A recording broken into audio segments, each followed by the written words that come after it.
Good morning. Our scriptures this morning come from Psalm 50, as well as from Mark 9, verses 2 through 9. Please feel free to follow along in your pew Bibles if you wish. A Psalm of Asaph. The mighty God, God the Lord, speaks and summons the earth from the rising of the sun to its setting. Out of Zion, the perfection of beauty, God shines forth. Our God comes and does not keep silent. Before him is a devouring fire, and a mighty tempest all around him. He calls to the heavens above and to the earth that he may judge his people. Gather to me, my faithful ones, and to the earth. Gather to me, my faithful ones, who made a covenant with me by sacrifice. The heavens declare his righteousness, for God himself is judge. And now from Mark. 6 days later, Jesus took with him Peter and James and John and led them up a high mountain apart by themselves. And he was transfigured before them, and his clothes became dazzling bright, as no one on earth could brighten. And there appeared to them Elijah with Moses, who was talking with Jesus. Then Peter said to Jesus, "Rabbi, it is good for us to be here. Let us set up 3 tents, one for you, one for Moses, one for Elijah." He did not know what to say, for they were terrified. Then a cloud overshadowed them, and from the cloud there came a voice, "This is my son, the beloved. Listen to him." Suddenly, when they looked around, they saw no one with them anymore, but only Jesus. And they were coming down the mountain. He ordered them to tell no one about what they had seen until after the Son of Man had risen from the dead. The word of God for the people of God. Thanks be to God. Would you pray with me? May the words of my mouth and the meditation of my heart be acceptable to you, O God, my rock and my redeemer. In September of last year, there was a night when my favorite baseball team won their division, completing their campaign of success that had taken months to complete. I remember watching the game the night they clinched with Anna, and I'll tell you, reaching for my phone to text my dad, and then remembering that I couldn't, because he was gone. Later that same month, sitting in the NICU at Allen Hospital, looking at this little life lying there with hundreds of cords on him and on a breather, and yet still fighting so hard to get stronger and get out of there, and then come home to his yellow bedroom that his parents and church had made for him. I reached for my phone to call my dad and share with him the good news, and remember that I couldn't, because he was gone. Yesterday, February 10th, I spent the whole day with the constant urge to pick up my phone and call him to wish him a happy birthday. And I couldn't, because he was gone. I share this as simply one person's journey with loss. And there are many such stories in this room, out there. I think everyone has that person in their life. Everyone. That they would do anything to hold on to. Anything.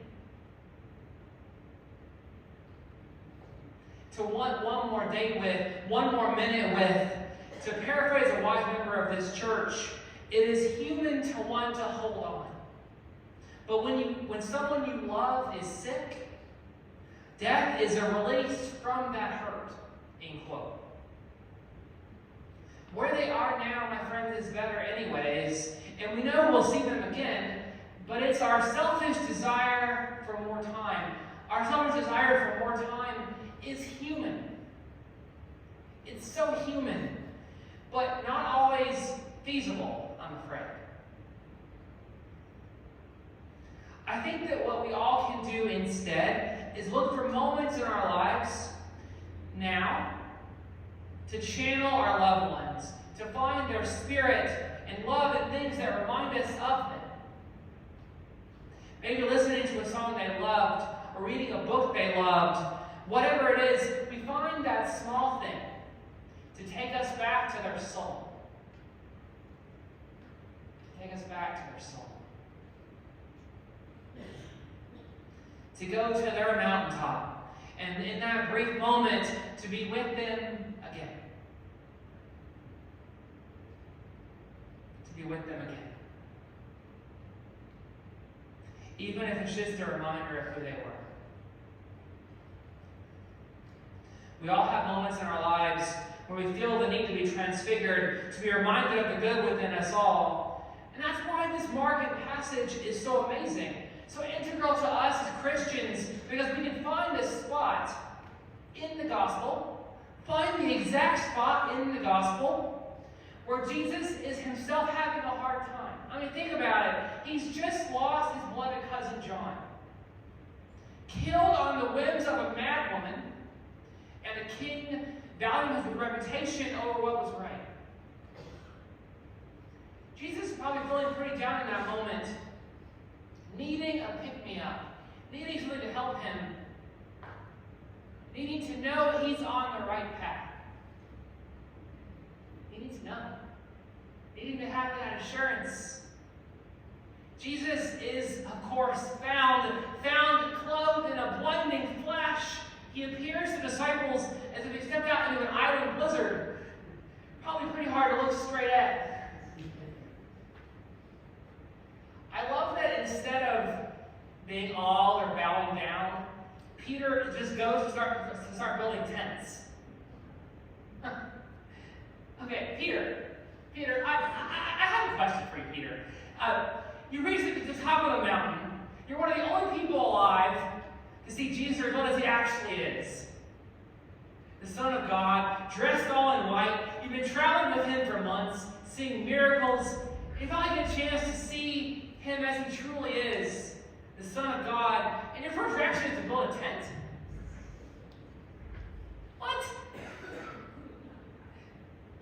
You're surrounded by a heavenly vision of Moses and Elijah and Jesus all fancy-like, and you're setting camp?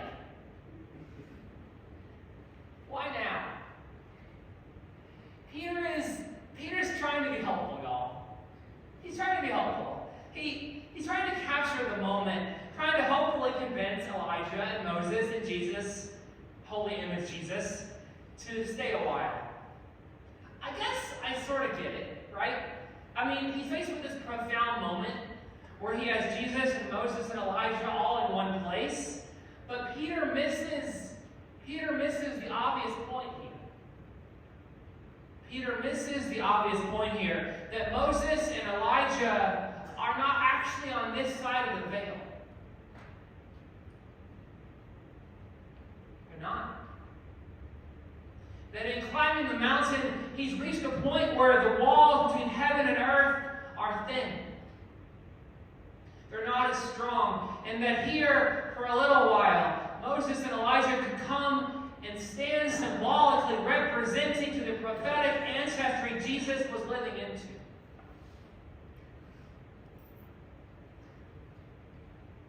They could stand symbolically representing to the prophetic ancestry Jesus was living into. Peter does not recognize that Elijah and Moses are just there for this scene. And in a human moment, he desires to hold on to the departed, to give them a tent so they can stay a while. To give them a tent so they can stay a while. Stay with me. Stay with me. Stay with me. Peter is wanting to hold on to what can't be held on to. And I love him for it. I love him for it. My friends, our scriptures this morning from Psalm 50 and Mark 9 speak to the power of God to make holy what was human, and also to reveal the holy in what was thought human. It is both revelatory and transfiguring. In other words, God both brings out the best in us and also changes us for the better. Psalm 50 says that God comes and does not keep silent, calling out to everyone, saying, "Gather to me, my faithful ones, who made a covenant with me by sacrifice." In other words, in quote, in other words, everyone that has had to give something up, everyone that has had to undergo something hard for being faithful, they are who God desires. They are who God desires. They are who God fights for. They are who God is jealous for. We are so loved by God. So loved.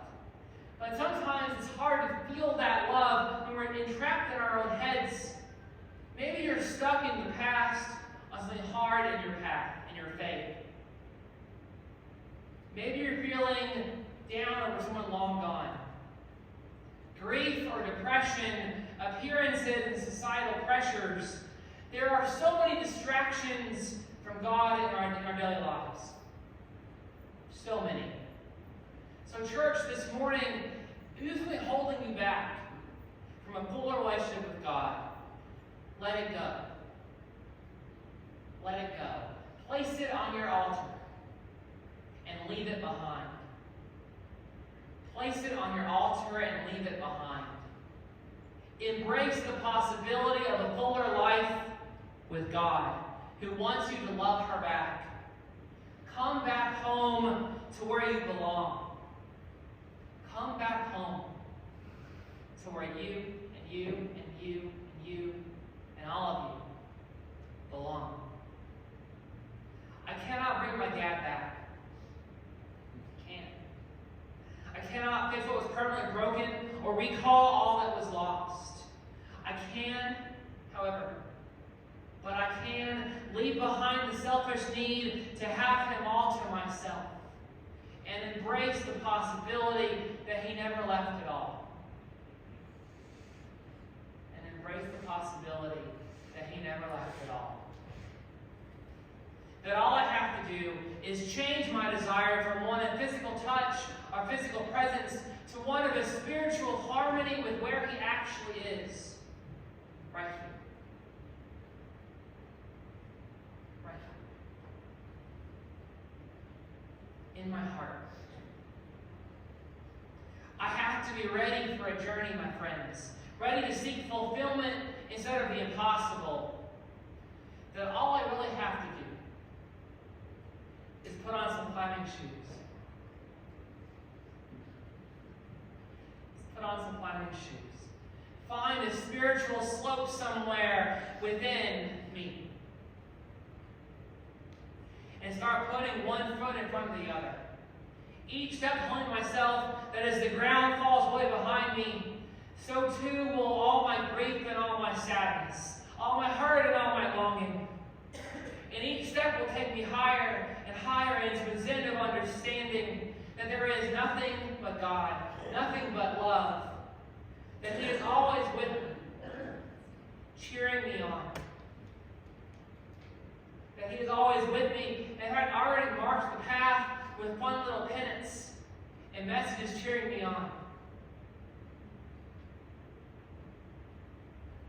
And as I climb, I will see a light on the horizon, a summit of gold and radiant colors where he is waiting for me, where all our loved ones are waiting for us, with arms open wide. And we will feel transfigured and free, alive and unmade, known and made known, again in the embrace of what will be again. Amen.